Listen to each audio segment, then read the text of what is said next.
Baiklah, Assalamualaikum warahmatullahi wabarakatuh. Sepatutnya, macam biasalah, sepatutnya memang kita nak buat GM kan, tapi ada semua halangan, tapi tak apalah, kita try lagi minggu depan. Okey, kalau ikutkan hari ni kita akan masuk bab barulah, bab tajuk dia Pandan Darat Fizikal dan Pandan Darat Budaya dalam Peta Topografi. Okey, kejap cikgu share slide.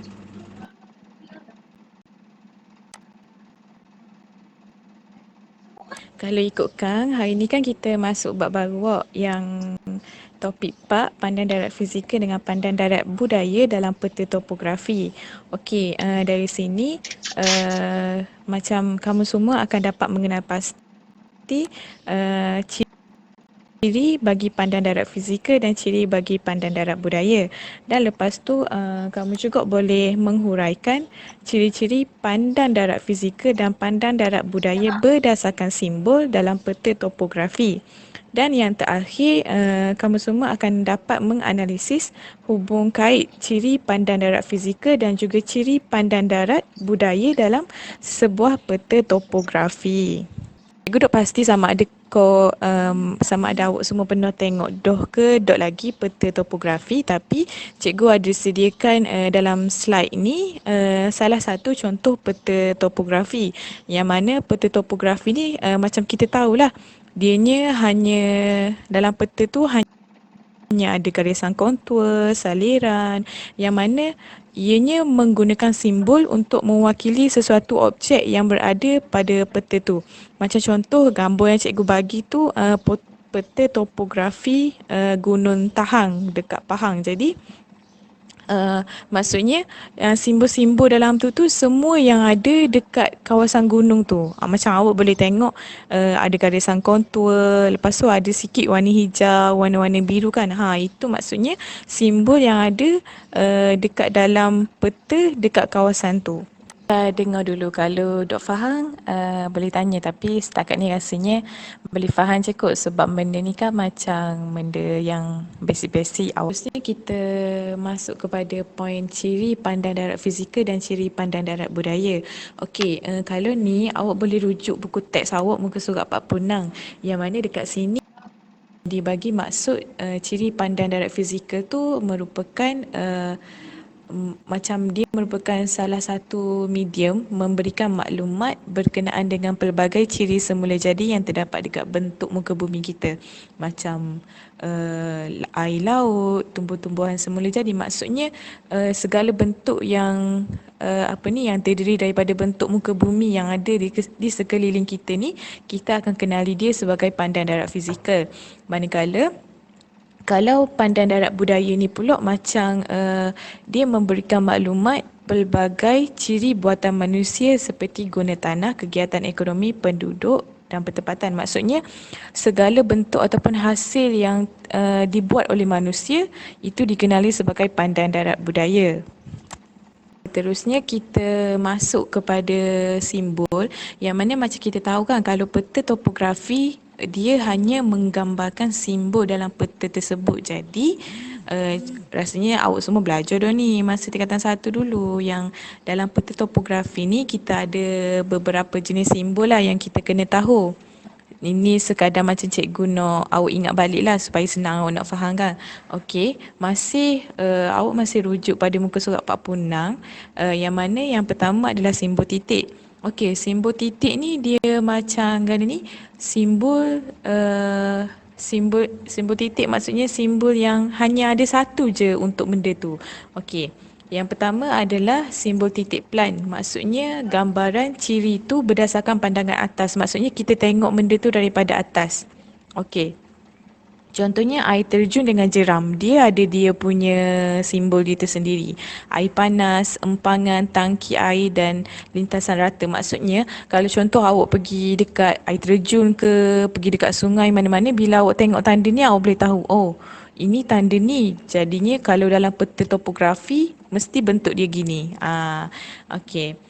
Lepas tu dia punya ciri maklumatnya kita tahulah, kalau yang macam air tadi tu dia memang khusus untuk hidrologi. Lepas tu kalau contoh dia ni bentuk muka bumi, maksudnya dia adalah ciri pandang darat fizikal. Kalau contoh yang lintasan rata tu kan dia pengangkutan. Pengangkutan ni bermaksud perbuatan manusia. Maksudnya kita yang buat benda tu. Jadi kita akan kenali dia sebagai ciri pandang darat budaya. Okey. Simbol titik yang kedua pula adalah berkenaan dengan simbol titik profil, yang mana gambaran sesuatu benda tu kalau kita tengok daripada sisi tepi. Macam contohnya gereja, masjid, tokong, kuil, tiang wireless, lepas tu stesen satelit bumi, yang mana semua ni adalah dihasilkan oleh tangan manusia sendiri. Jadi kita akan kenali dia sebagai ciri pandang darat budaya. Okey, yang ketiga bagi simbol titik ni pula adalah simbol titik fungsi, yang mana gambaran umum yang mewakili fungsi ciri simbol.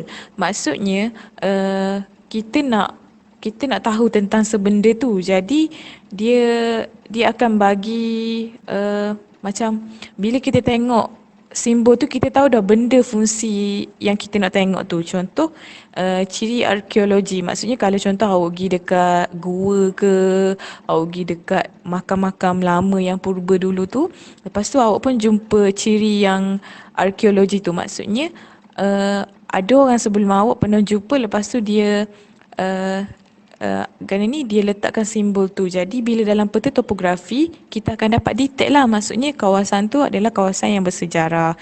Sama juga dengan stesen trigonometri, titik ketinggian dengan tanda aras. Maksudnya bila dalam peta awak jumpa je benda ni, okey, awak akan tahu oh ini buatan manusia. Jadi ia adalah ciri pandang darat budaya dan dianya memberi maklumat tentang sesebuah ketinggian. Okey, bila biasanya dalam peta topografi, kalau ada kawasan laut, dia akan ada simbol aras ketinggian ni.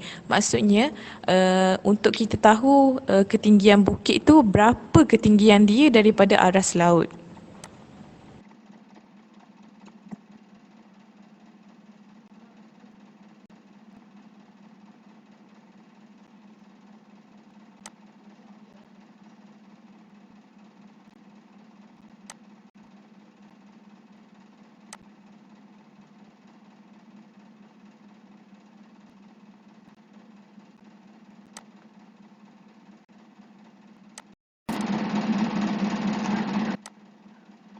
Okey, baiklah. Seterusnya kita akan sambung kepada simbol garisan, yang mana simbol garisan adalah digunakan untuk menunjukkan ciri-ciri yang memanjang seperti sungai, lebuh raya kembar, talian penghantaran elektrik dan sempadan. Maksudnya sesuatu benda yang bersifat panjang kita akan simbolkan dia dengan simbol garisan. Okey, macam contohnya bagi ciri fizikal yang macam contoh sungai, had pasang surut, garisan berpasir, semua kita akan guna garisan. Maksudnya benda tu Gania, benda tu dia memakan jarak yang panjang, jadi kita kena guna garisan. Sebab kalau kita guna bentuk kan macam pelik pula. Okey, dia kalau dekat peta topografi, ia adalah garisan berwarna hijau yang menunjukkan kawasan berair. Maksudnya mana-mana kawasan yang berair, contohnya pantai, sungai, tasik, dalam peta topo dia akan jadi warna biru.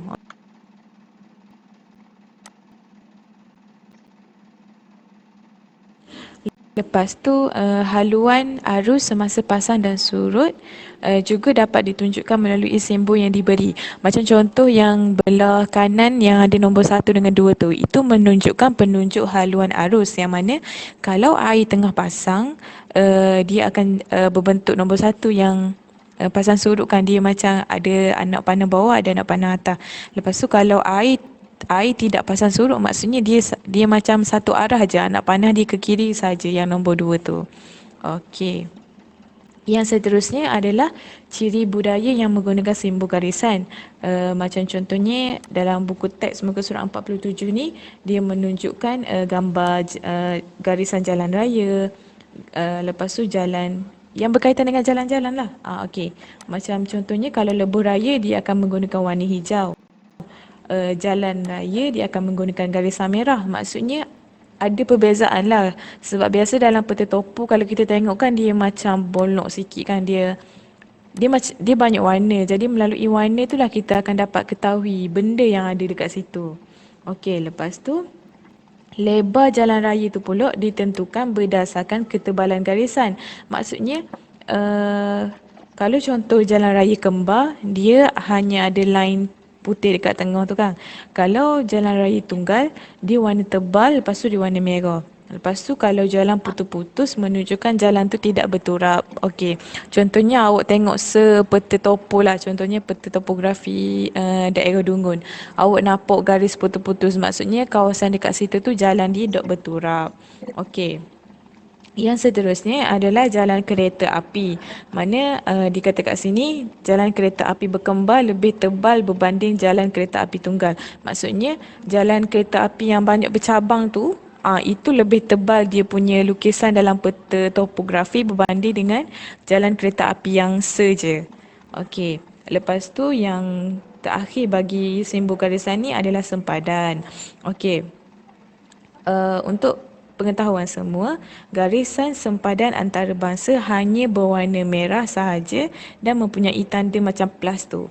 Okey, cuba tengok dekat gambar ni kan. Kalau antarabangsa dia punya line warna merah, lepas tu ada tanda plus dekat tengah tu.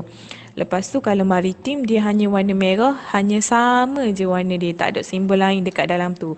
Kalau negeri, dia ada macam garisan pada kiri dengan kanan, lepas tu ada tanda plus. Maksudnya kalau contoh awak tengok dalam peta topo tu ada simbol ni. Okey, ni maksudnya sempadan negeri.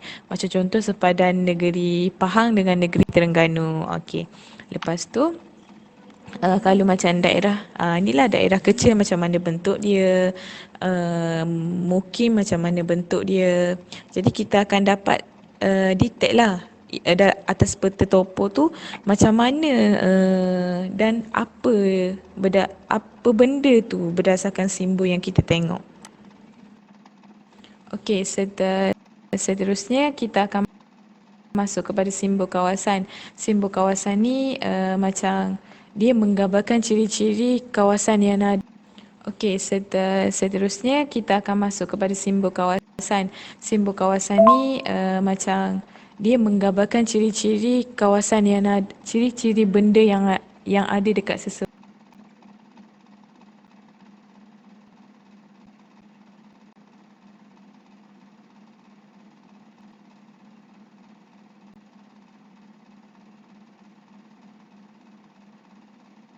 kawasan. Okey, macam awak boleh rujuk muka surat 48 yang mana simbol kawasan ni ada yang kalau hutan macam mana bentuk dia, kalau rumput macam mana bentuk dia, kontur macam mana bentuk dia. Dan kalau bagi pandai darat fizikal pun sama, dia macam menggambarkan ciri-ciri tumbuhan semula jadi dan bentuk muka bumi yang ada dekat kawasan tu. Maksudnya kalau contoh awak tengok kan, awak tengok dalam peta topo tu ada banyak warna hijau, hutan-hutan, maksudnya benda tu adalah simbol kawasan bagi kawasan hutan. Okey, lepas tu kalau contoh dalam peta tu awak nampak pokok getah, pokok sawit, pokok kelapa semua tu, maksudnya benda tu adalah ciri pandan darat budaya. Sebab pandan darat budaya kan kita yang buat, manusia yang buat, dan dia merupakan hasil pertanian untuk kita jadikan dia sebagai sumber ekonomi. Okey, maksudnya lepas ni kalau contoh awak nampak peta topo, awak akan tahulah jika awak faham berkenaan dengan simbol-simbol ni. Okey. Seterusnya adalah simbol bergambar. Simbol bergambar ni macam fungsi dia untuk menunjukkan ciri unik yang ada dekat sesuatu benda tu. Kalau contoh bagi ciri fizikal dia ada batuan, pasir dengan lumpur. Kalau ciri budaya macam kuari, jeti, dermaga dan tembok gelombang. Maksudnya gambar yang ada dekat situ tu untuk mewakili dia punya ciri. Maksudnya kalau nanti awak tengok dalam peta topo, awak ada nampak yang simbol bagi pasir dengan lumpur tu. Okey, jadi awak dapat detect, okey, pasir dia mesti warna kuning. Kalau lumpur dia warna biru. Lepas tu ada macam garis-garis tu.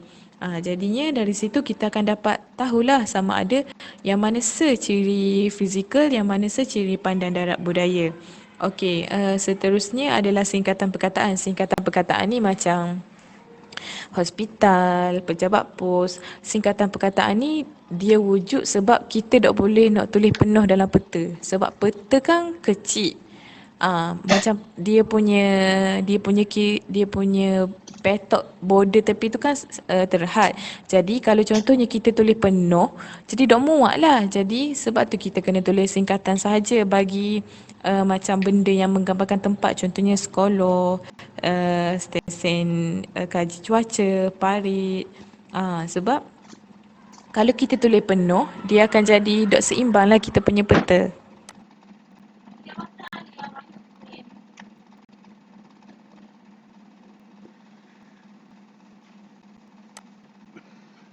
Lepas tu boleh ikut benda yang cikgu bagi voice ni. Cikgu akan sambung dengan kita punya point kedua, iaitu ciri pandang darat fizikal dan ciri pandang darat budaya berdasarkan simbol dalam peta topografi. Yang mana yang ni awak kena rujuk buku teks muka surat 46 lah ni, supaya nampak dengan lebih terang. Okey. Yang pertama dikata dekat sini, ciri pandang darat fizikal yang pertama adalah tanah tinggi. Okey, kalau awak tengok yang dalam buku teks tu, itulah gambaran bagi peta topografi yang sebenar. Maksudnya kita akan nampak ada garis kontur, lepas tu ada line merah, lepas tu ada line biru. Maksudnya dekat sini bila dekat kawasan tanah tinggi, dia merangkumi banjaran gunung dan tanah tinggi yang mempunyai ketinggian melebihi 180 meter daripada aras laut. Okey. Kalau macam peta 4.1 tu ladang Boh, dia terletak di kawasan tanah tinggi kerana dikelilingi oleh garisan kontur melebihi 110 meter dari aras laut. Seperti titik ketinggian 120 di RG 843911. RG 843911 ni maksudnya awak kena tengok dekat dalam peta tu lah. Dia cakap RG 84, cari nombor 84, lepas tu 843911. Okey, dekat sini awak akan nampak lah ada kawasan tanah tinggi. Sebab dia banyak garisan kontur kan. Okey, seterusnya yang gambar kedua, yang peta 4.2 yang ditulis Losong Ganu tu kan. Okey, kalau ni pula dia nak menggambarkan tanah pamah. Okey, tanah pamah kita tahu, tanah pamah ni biasanya kita akan buat rumah, maksudnya kita akan bina pertempatan lah untuk kita duduk, sebab dia punya tanah tak dok lah tinggi dengan dok berbonggol-bonggol, jadi senang kita nak duduk. Okey, kalau tanah pamah ni pula dia punya ketinggian ni kurang daripada 180 meter dari aras laut. Maksudnya kawasan tu dok terdedah lah dengan bahaya bila berlaku apa-apa dekat laut tu. Okey. Lepas tu kalau ikut contoh yang dibagi dekat sini, ni cikgu nak ajar awak cara baca. Lepas tu nak tahu kedudukan dalam peta topo ni lah. Macam dekat Tanah Pamah ni dia bagi RG, RG tu maksud dia rujukan grid. Okey, RG 683891. Maksudnya mula-mula awak kena cari nombor 68. Okey, nombor 68 bawah sekali. Okey, 68391. Okey, dekat sini awak akan nampak ada kampung dusun, kampung kolam, kampung kijang dengan kampung Serdang Baru. Maksudnya dekat RG, dekat rujukan grid ni, maksudnya ada banyak pertempatan. Bila banyak pertempatan, maksudnya itu adalah kawasan Tanah Pamah. Okey.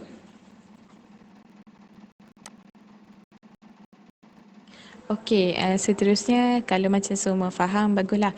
Okey, seterusnya cikgu sambung pada saliran yang mana kita tahu dekat sesebuah kawasan, maksudnya dekat mana-manalah mesti ada sungai, ada pantai, ada tasik kan. Jadi dalam peta topografi ni Saliran tu macam yang cikgu nyatakan tadilah, sungai, tasik dan paya.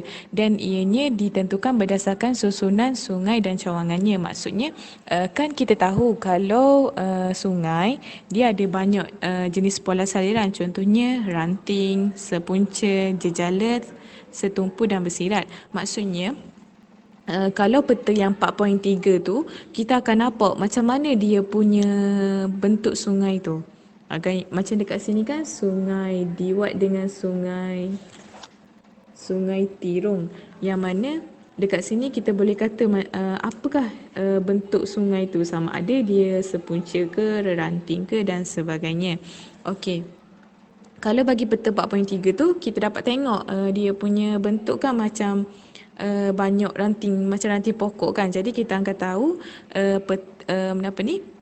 saliran dekat kawasan tu, dia punya sungai adalah pola reranting. Okey. Kalau yang gambar 4.4 tu pula, dianya jenis setumpu dan bersirat. Maksudnya dia macam tertumpu dekat sekawasan. Mungkin dekat situ ada tasik. Jadi alur-alur sungai, maksudnya aliran sungai yang kecil-kecil tu dia akan tertumpu masuk ke dalam kawasan tasik tu. Sebab tu dia dipanggil setumpu ataupun bersirat. Okey. Lepas tu yang dalam rajah 4.1 tu pula dia tunjuk pola saliran jejala bersirat dengan setumpu. Kalau setumpu dia hanya menuju kepada satu pusat, maksudnya satu center. Dia akan mana-mana pun ikutlah, dia dari kiri ke dari kanan ke, dia memang akan kumpul dekat setempat tu je. Kalau pola saliran jejala ni dia macam dia ada garis pembahagi tengah, tapi dia masih duduk dekat dia punya side saja. Dia hanya duduk dekat kawasan dia. Okey, kalau pola saliran bersirat ni pula, dia macam adanya daratan, adanya laut, adanya delta. Maksudnya akan ada persilangan lah di antara alur ataupun lembaran sungai tu sebelum dia masuk ke dalam laut.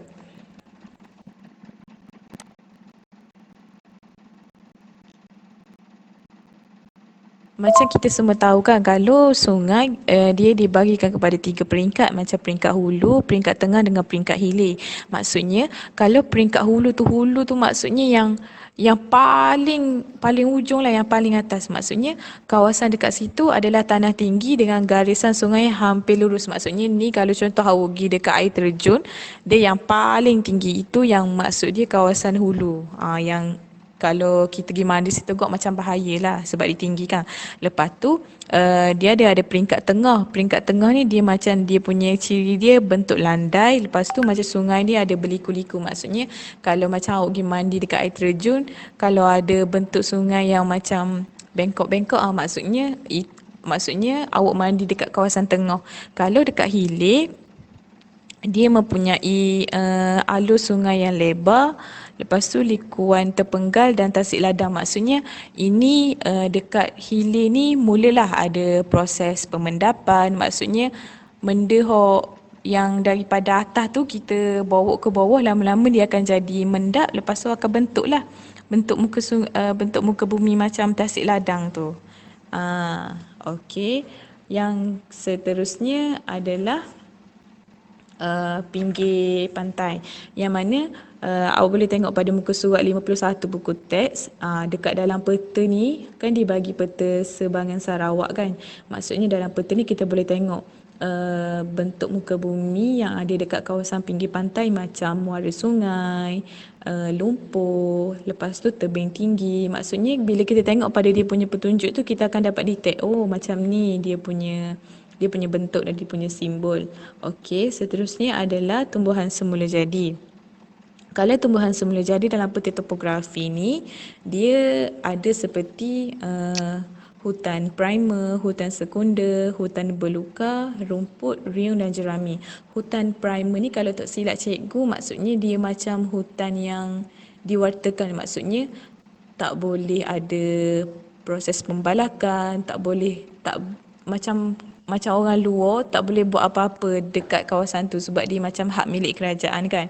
Kalau hutan sekunder ni mungkin macam uh, apa ni, orang luar boleh masuk dekat situ dengan kebenaran lah, tapi cikgu pun tak pasti, nanti cikgu bagi tahu balik. Tapi kalau dalam peta topografi yang mana warna hijau tu confirm dia adalah hutan. Jadi kita dapat tahulah kawasan hutan ni sama ada dianya primer ke sekunder ke. Kalau primer dia punya bentuk lain tau, dia macam apa ni, ada dekat petunjuk dekat muka surat 51 tu. Kalau hutan primer dia bentuk-bentuk gitu. Kalau hutan sekunder belukar, riun dengan jerami, dia hanyalah yang titik warna hijau. Itu dia. Okey, cikgu teruskan lagi dengan cerita pasal ciri pandan darat budaya pulak. Tadi kan kita sentuh pasal ciri pandan darat fizikal kan. Macam kita tahu ciri pandan darat fizikal ni banyak benda sebab benda tu memang ada dekat kita punya sekeliling kita. Okey. Ciri pandang darat budaya pula, dia menguraikan berdasarkan pelbagai ciri buatan manusia yang terdapat dekat permukaan bumi macam pertempatan, pengangkutan dengan kegiatan ekonomi. Kalau contohnya yang peta 4.6 yang si Munjang Sarawak tu, okey, kita dapat tengok dekat dalam kawasan peta ni ada banyak titik-titik yang warna hitam petok tu kan. Kalau yang simbol gitu maksudnya ia adalah bangunan. Okey, yang kalau untuk yang poin pertama, pertempatan, macam kita tahulah uh, pola pentempatan yang ada dalam peta topografi ni dia ada 4 jenis, iaitu berpusat, berjajar, berselerak dan berkelompok. Ni awak belajarkan dulu tingkatan 1. Okey, nanti cikgu bagi gambar dia, okey. Lepas tu yang RG 1854. Okey, dekat sini kita tengok 1854. Okey, dekat sini kita akan dapat tengok ada kawasan tepu bina dan bangunan bangunan terilak. Maksudnya dekat kawasan ni ada kawasan bangunan dan dekat area ni maksudnya banyaklah pentempatan yang ada dekat kawasan ni. Okey, seterusnya dikata pula dekat sini pertempatan berjajar dekat kampung Sageng Hile dia 1852. Okey, ada kampung jagung. Di kampung Sageng Hile. Dia punya bentuk adalah berjajar. Mana Sageng Hile? Sageng Hile, dia berjajar dekat tepi jalan raya ni kan. Dekat tepi jalan raya tunggal tu. Okey, seterusnya adalah pertempatan berkelompok disusun atur seperti ialah pertempatan berkelompok ni macam kita tahu biasanya dekat kawasan Felda sebab dia macam tertumpu bagi kawasan tu supaya orang-orang yang duduk dekat situ boleh menjalankan kegiatan ekonomi berdasarkan pertanian lah biasanya, contohnya kelapa sawit. Okey, seterusnya adalah pengangkutan di mana bandar mempunyai jalan raya yang lebih padat berbanding dengan kawasan luar bandar. Macam kita tahulah kawasan bandar dia banyak sikit kemudahan kan dari segi fasiliti ni. Contohnya jalan raya, bangunan. Lepas tu dapat juga banyak kemudahan lah untuk kita guna berbanding dengan kawasan luar bandar yang tak banyak kemudahan. Jadi macam susahlah untuk kita dapatkan dan guna kemudahan tu. Okey. Kalau contoh dekat sini kan dia bagi RG 1553. Cuba awak tengok 1553. Ada garisan putus-putus warna merah. Maksudnya kawasan dekat situ tidak berturap dan mungkin dekat sini adalah kawasan luar bandar. Okey, lepas tu dikata dekat RG 18154 lah. Awak akan tengok 1854. Okey. Ada JT. Maksudnya bila ada JT, kat sini kegiatan ekonomi dia orang mungkin ada yang nelayan, tak pun dia orang punya pengangkutan air adalah lebih banyak digunakan berbanding dengan pengangkutan darat. Okey, yang seterusnya adalah kegiatan ekonomi. Kegiatan ekonomi ni macam biasalah, pertanian, perikanan, pengangkutan, perindustrian dan pelancongan. Maksudnya Dekat kawasan ni, kita boleh jalankan banyak kegiatan ekonomi yang boleh mendatangkan manfaat kepada manusia itu sendiri. Yang ni awak boleh rujuk pada muka surat 52.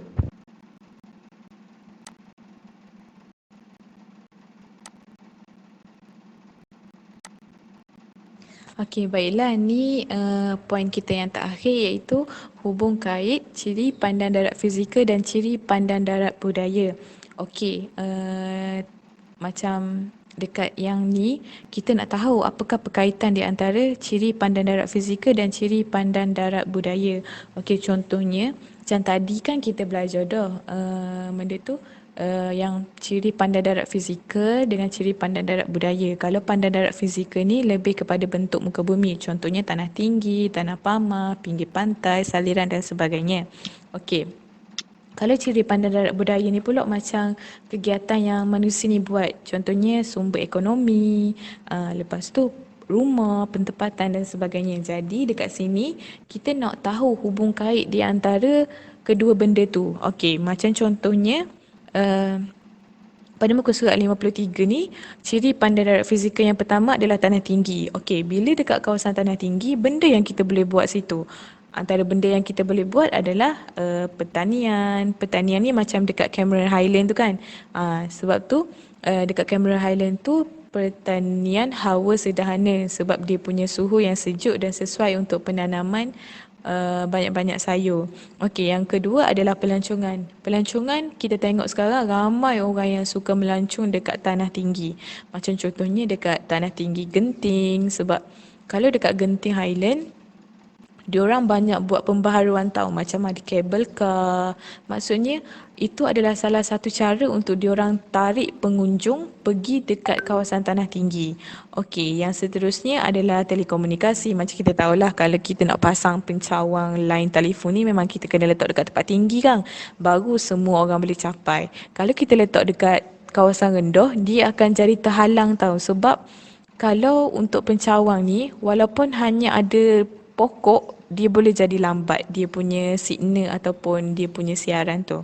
Dan yang terakhir bagi kawasan tanah tinggi pula adalah tapak kuasa hidroelektrik. Maksudnya kita kena letak tapak kuasa hidroelektrik ni dekat kawasan tanah tinggi supaya tak ada orang kacau ataupun orang ganggu. Okey, lepas tu hubung kait bagi tanah pamah pula, dia kita boleh buat perindustrian, pertanian, pengangkutan dan telekomunikasi. Maksudnya, bila dekat kawasan rata ni, kita boleh buat apa saja yang boleh memudahkan kita punya urusan.